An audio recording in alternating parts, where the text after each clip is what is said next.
बारिश का नाम सुनते ही सबसे पहले जो चीज दिमाग में आती है ना, वो होती है अदरक की गर्मा गर्म चाय और धुएं निकलते पकौड़े, उसके साथ हरे धनिए, पुदीने और कच्चे आम की चटनी। और ये लिस्ट बड़ी लंबी है, लेकिन उम्मीद है मुद्दे की बात आप समझ गए होंगे। मम्मी यार, आज तो सुबह से बारिश हो रही है। एक तो बारिश, ऊपर से संडे का फुर्सत भरा दिन। आज तो कुछ स्पेशल होना चाहिए। क्या स्पेशल होगा? हर बारिश के मौसम में यही नाटक शुरू हो जाता है आपका। स्पेशल स्पेशल के नाम पर रोज चाय पकौड़े चाहिए, और क्या? अरे चाय पकौड़े पुराना ट्रेंड हो गया डार्लिंग। मुझे तो तुम्हारे हाथ की स्पेशल झाग वाली कॉफी पीनी है।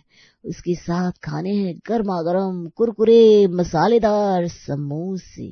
क्या कहती है मम्मी? भैया, आपने ना बिल्कुल मुंह में पानी ला दिया। मुझसे कंट्रोल ही नहीं हो रहा। भाभी, आप सारा काम छोड़ो, सबसे पहले समोसे बनाकर खिला दो। अरे कमाल करते हो आप लोग, ना समय देखते हो ना मौका, बस शोर मचाना शुरू कर देते हो। इतना हैवी नाश्ता किया सुबह सबने, और अब सबको समोसे चाहिए। अरे अपनी सेहत का भी ख्याल है कि नहीं? अरे बहू, क्यों नाटक कर रही है? बारिश क्या रोज रोज होती है? साल भर में मुश्किल से 5-7 दिन बारिश का मौसम होता है, और अगर बारिश के मौसम में मेरे बच्चे कुछ अच्छा खा लेंगे तो तुझे उससे क्या परेशानी है? सीधे सीधे बोलना, समोसे बनाने में तेरी नानी मर रही है। मेरी नानी को मरे 20 साल हो गए मम्मी जी, और आप लोग समोसे खाइए या कचौड़ियां, मेरी सेहत पर कोई असर नहीं पड़ता। मैं तो आप लोगों की सेहत के बारे में सोचकर कह रही थी। ठीक है, आप लोगों को ज्यादा ही शौक है ना समोसे खाने का। जा रही हूं मैं रसोई में, अभी बनाकर लाती हूँ। देख बहू, पहले तो मैं समोसे खाने वाला था, लेकिन अब तूने कचौड़ियां बोलकर ना मुंह में पानी ला दिया। अब जब समोसे बना रही है तो 2-4 कचौड़ियां भी उतार लेना। वैसे तुझे तो पता ही है, समोसे मुझे ज्यादा पसंद नहीं है। हाँ बाबूजी, आपको समोसे कहाँ पसंद है? बस अगर अभी बना लाऊं तो किसी तरह मन मार कर आप 5-6 खा लेंगे। अब इतना बड़ा शरीर है, 5-6 समोसे में कहाँ भला हो। ठीक है, आप चिंता मत करिए, अभी आप सबके साथ आधे पेट समोसे खा लीजिए, उसके बाद 6 कचौड़ियां भी खा लीजिएगा। मुझे ऐसा क्यों लग रहा है भाग्यवान की बहू मुझे ताना मार रही है। अरे छोड़िए ना, आप अपने समोसे कचौड़ी से मतलब रखिए। बोलती है तो बोलने दो, बनाने से मना तो नहीं करके गई ना।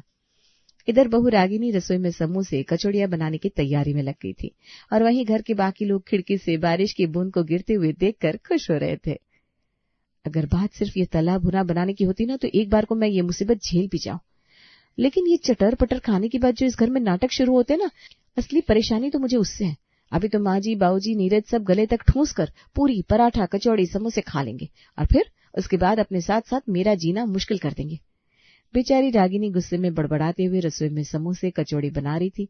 कुछ देर बाद उसने डाइनिंग टेबल पर गर्मा गर्म समोसे और कचौड़ियां लाकर रख दी, और जैसा कि रागिनी ने सोचा था ठीक वैसा ही हुआ।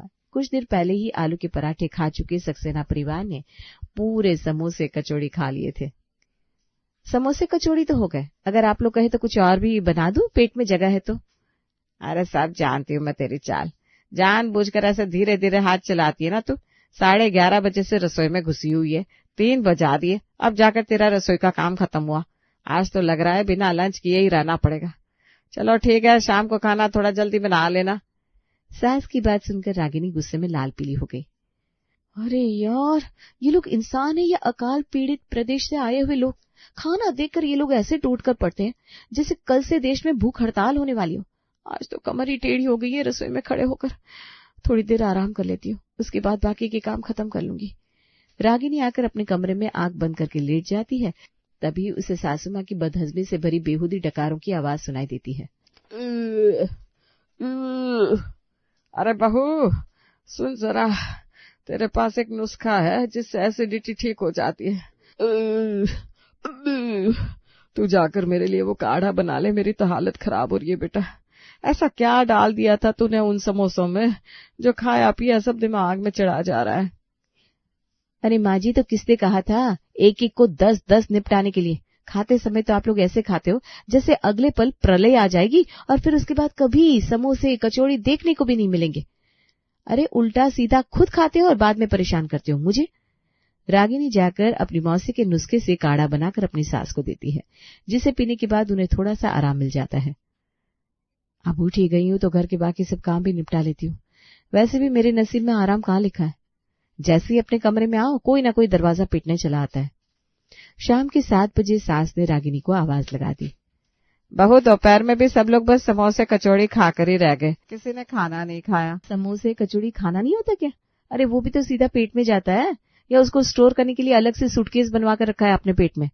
अभी थोड़ी देर पहले ही ज्यादा खाने की वजह से हाय हाय कर रही थी आप, और फिर खाने की बात करने लगी। कान खोलकर सुन लीजिए माँ जी, कुछ और नहीं बनने वाला, अब तो मैं सिर्फ और सिर्फ खिचड़ी बनाऊंगी। इतना कहकर रागिनी पैर पटकते हुए रसोई में चली जाती है और खिचड़ी के लिए दाल चावल भिगोने लगती है। कुछ करो भाग्यवान, अब क्या तुम्हारी बहू के राज में खिचड़ी खाकर गुजारा करना पड़ेगा? मैं पूछता हूँ, हम कोई बीमार है क्या? खिचड़ी भी कोई खाना होता है? मुझसे नहीं खाया जाए कभी खिचड़ी दलिया। अरे आप चिंता क्यों करते हैं, खुश हो लेने दीजिए ना बहू को कि वो सबके लिए डिनर में खिचड़ी बना रही है। अभी मैं इसे बताती हूँ खिचड़ी का मतलब क्या होता है। सास बहू के पास रसोई में जाती है।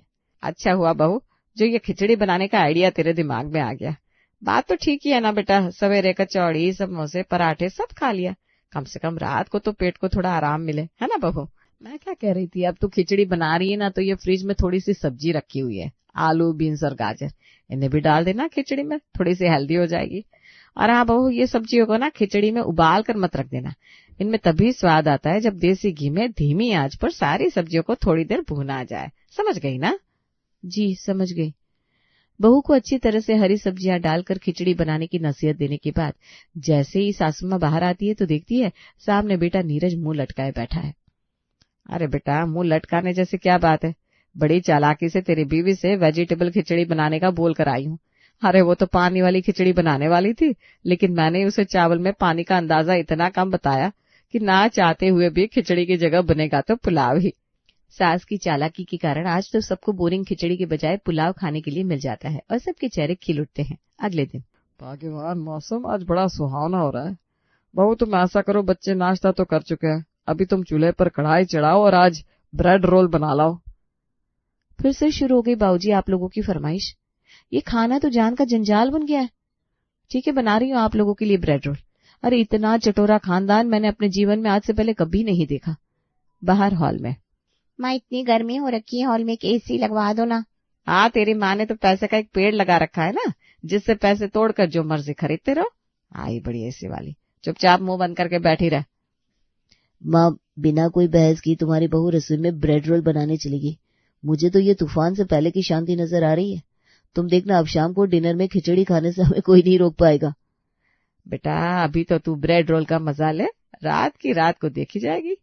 सभी लोग भरपेट ब्रेड रोल खाते हैं, बिना इस बात की चिंता किए कि ब्रेड रोल के बहाने उन्होंने कितनी कैलोरी, तेल और कोलेस्ट्रॉल की खपत कर ली है।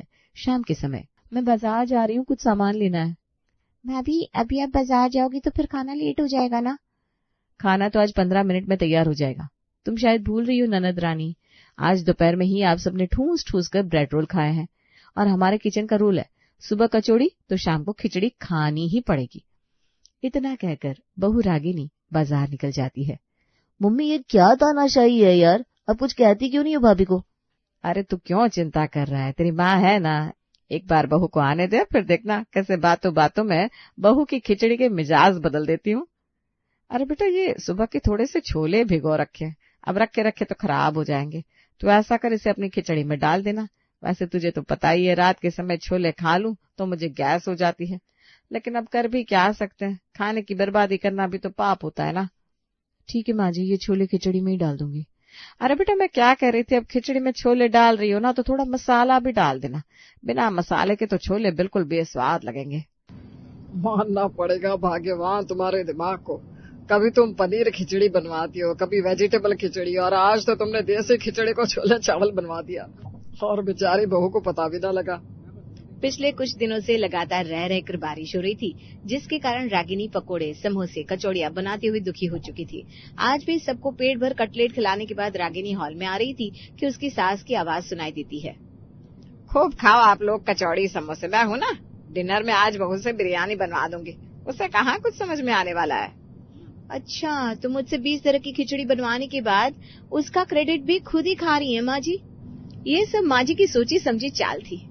बात तो ठीक है ना, जब रोज अलग अलग वैरायटी का खाना मिल रहा है तभी तो इन लोगों का ये पकौड़ी प्रेम छूट नहीं पा रहा है। जब 2 दिन सादी बिना मसाले की खिचड़ी खाएंगे ना तो सबकी अकल ठिकाने आ जाएगी। रागिनी बहू, मैं क्या कह रहा था कि मुझे पता है बाबूजी, आपने रात में चुपके से उठकर उड़द की दाल भिगो रखी है, यानी कि आपको उड़द दाल की कचौड़ियाँ खानी होगी। ठीक कहा ना मैंने? हाँ बेटा, बात तो तूने ठीक कही, लेकिन जाने दे, चल तुझे परेशानी होगी। परेशानी जैसी बात क्या है बाबूजी? आपकी पसंद का खाना बनाना मुझे अच्छा लगता है। हाँ, लेकिन बाद में याद रखिएगा, अगर सुबह उड़द दाल की कचौड़ियाँ खाएंगे तो शाम को तो खिचड़ी खानी पड़ेगी। और अब मैं वो नादान रागिनी नहीं हूँ जो आप लोगों की बात में आकर खिचड़ी को बिरयानी में बदल दूंगी। खिचड़ी का मतलब बिना घी, तेल और मसाले वाली उबली हुई खिचड़ी। यही खाकर आप लोगों को काम चलाना पड़ेगा, क्योंकि इतना तो मुझे समझ में आ गया है कि जब तक मैं सख्ती नहीं करूंगी ना, इस घर में कोई सुधरने वाला नहीं है। बस फिर क्या था, उसी दिन से रागिनी ने घर में 20 तरह की खिचड़ियां बनाना बंद कर दिया और अब समोसे, कचौड़ी, पकौड़े का मतलब था उबली हुई बिना मसाले की खिचड़ी शाम के खाने में। इसका मन में ख्याल आते ही परिवार के लोगों के दिमाग से पकौड़े और समोसे अपने आप गायब होने लगे थे।